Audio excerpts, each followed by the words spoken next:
সন্তুষ্টি থাকা দরকার প্রথমতই হলো আপনার জীবন সঙ্গিনীর ক্ষেত্রে, লাইফ পার্টনার ক্ষেত্রে।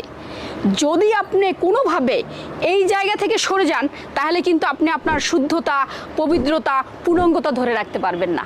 কারণ কি, যে ব্যক্তি লাইফ পার্টনার নিয়ে সন্তুষ্টি না, সেই ব্যক্তি কিন্তু জীবনে কোথাও সুখ পায় না, অর্থাৎ তার জীবন অপূর্ণতায় ভরে থাকে।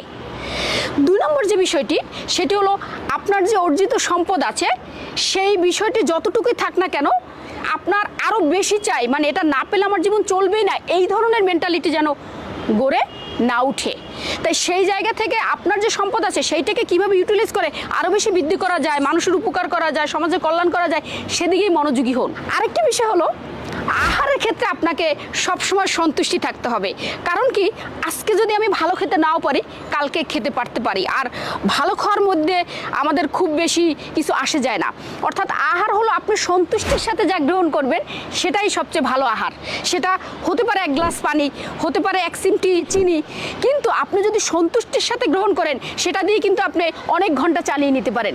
সুতরাং আহারের ক্ষেত্রে আমরা যত সন্তুষ্ট থাকব তত বেশি কিন্তু আমাদের শারীরিক মানসিক অবস্থান ভালো থাকবে। কাজেই এই 3টি বিষয়ে সবসময় সতর্ক থাকুন এবং সন্তুষ্ট থাকুন।